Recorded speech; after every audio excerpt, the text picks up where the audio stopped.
back, Undertakers. As you can see, it's that time of year again. So in this episode, we're going to be making some eggnog.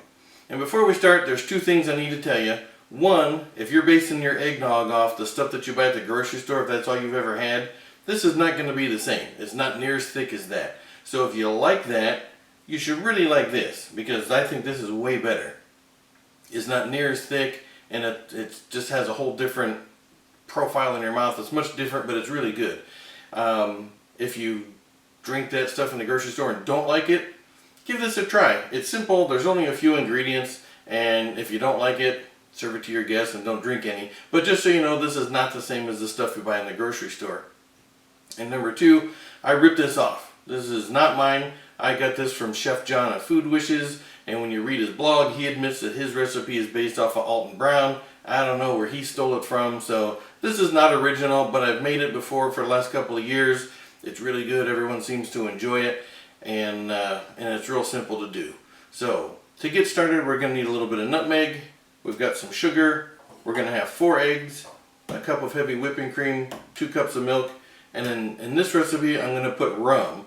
In Chef John's recipe, he puts whiskey. You can do either one, but since I had the rum here and I didn't want to use my really good whiskey for eggnog, I'm going with rum today. Or you can leave it out. It's up to you. We'll get to that in a little bit when we get to that part. So we're going to start by grating our nutmeg. So let me show you how we're going to do that.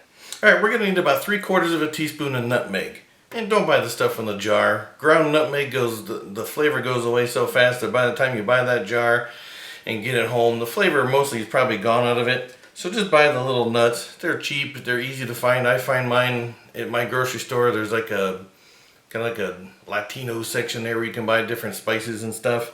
And I get a bag of these. You get 5 or 6 of these little nuts in the bag, and they're like $1. So it's really cheap. And I'm not going to measure this. I'm going to do this onto a plate, so we're going to need a lot. And I don't get real crazy with the measuring, because if we're off a little bit, you're going to top each glass with a little bit of fresh on top of the cup anyway. So if this is off one way or another a little bit, it's still going to be fine. So just kind of grate it right onto a plate till you think you have about 3/4 of a teaspoon, and that's it.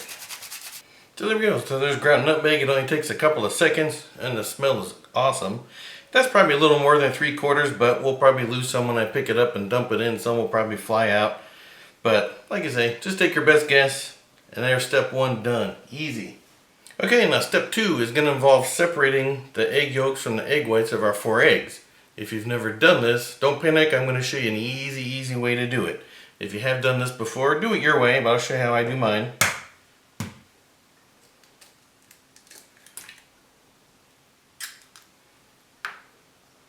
Now, some people, they'll take the eggshell halves and they'll just work the egg back and forth until it separates. You can pour the egg directly in your hand, just let the whites run through your fingers, or get yourself a water bottle. We've all got them sitting around anyway. And then just put it down near the yolk. You're going to squeeze the bottle, put it right on the yolk, let go of the bottle,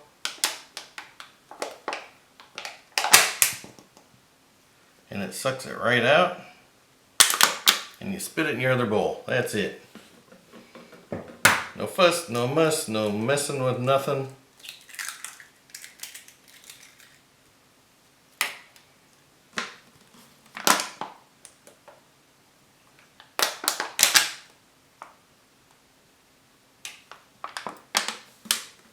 There you go, easy as that. 4 eggs separated, bang. Now you take your little thing that was contaminated with raw eggs and pitch it. No special tools, no mess, no nothing, easy as can be. So now that you have your eggs separated, we're going to keep the yolks here. Just set the egg whites aside for now. So from this point forward until the very end, we're sort of doing 2 separate things. We're going to have our egg yolk mixture, which is going to be like a custard, and then we're going to have the egg whites, which are going to turn into a meringue. So just separate your egg whites, refrigerate those till later till you need those. Now to our pot, we're going to have our 4 egg yolks. We're going to add our 1/3 cup of sugar. And then just take a whisk. And you just want to beat these for about a minute, just mix them together. And it'll lighten up, and you shouldn't see any sugar crystals in there. It should turn to a much smoother consistency here. So after about a minute, you can see it's lightened in color. It's not grainy. There's not a bunch of sugar crystals in there that are still lumping everything up, so it's nice and smooth. And then to that, We're going to add our cup of cream.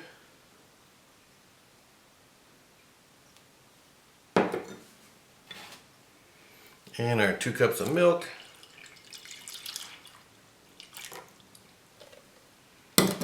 And then just give that a quick mix. And then we put this on the stove. Alright, now once we're on the stove, we're just going to put this on about medium heat and just keep an eye on it and stir it. And we want to cook this till it gets to anywhere between 170 and 180. Now it's been, I don't know, maybe 5 minutes. And so you can see we're at 167. We're keeping this stirring. Now very important when you're taking your temperature, don't let the thermometer touch the bottom of the pan. That'll give you a false reading. So you just want to make sure it's right in the mixture there. Alright, so there you can see we're at 173. I'm going to go ahead and kill the heat.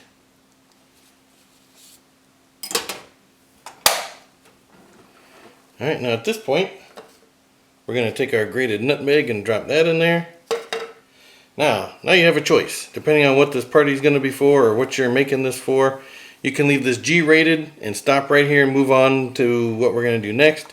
If you want to add alcohol, you can make it from G-rated.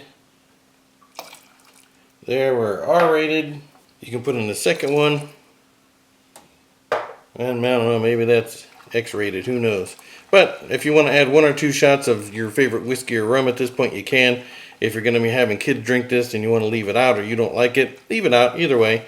Now at this point, we're going to take this off the heat. I'm going to put it in a little cool water bath and let it cool down. Alright, so I've just got a large bowl in the sink. I poured some cold water around it. We've got our mixture in here.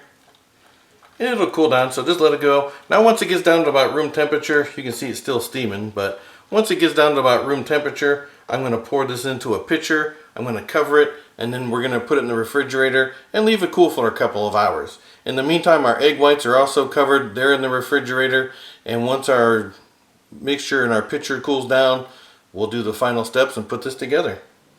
Alright, so a couple hours later, we've got our custard. It's nice and cold. Took it out of the fridge. We've got our egg whites. They've also been in the fridge for that same amount of time, so they've stayed nice and cold. And we've got our tablespoon of sugar. So what we're going to do is we're going to whip our egg whites. We're going to add our sugar to it, keep going until we get some sort of stiff peaks, and then we're just going to add the two together. So let me show you how we're going to whip our egg whites. If you've never done it, when you first start it, you're thinking, this is not doing anything. It's not going to happen. It'll happen. Just keep going. So let me show you how we're going to do that. Alright, so we're just going to take a whisk and we're just going to start whipping these whites around. Alright, now once we get to this point, now this won't hold a peak at all. It's not there, but there's plenty of air in there. It doesn't look like egg whites anymore. So we'll go ahead and put our sugar in there.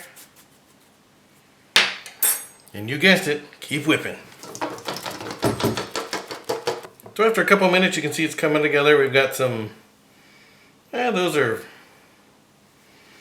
pretty medium peaks. We're going to go a little farther. This should look like, usually they call it shaving cream, but shaving cream, whipped cream is going to look something like that. So we'll go a little bit farther here. Alright, so there you go. So our peaks are pretty firm. They're staying up. They're not falling over. That's about what we're looking for.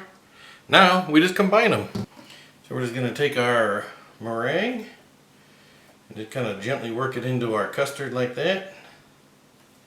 And then once it's in, just kind of give it a little mix.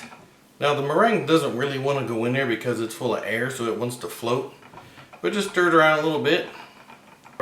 And after it sits, you'll notice it will start to separate. That meringue is going to want to float on top. That's why every time you pour a glass, you're going to want to stir this in between each one. And you'll see in the picture it'll separate, and you'll be able to tell. And you just whip it back in there. It's good to go. And then one last thing before you drink, a little more fresh nutmeg right on top. Oh, there you go. Cheers.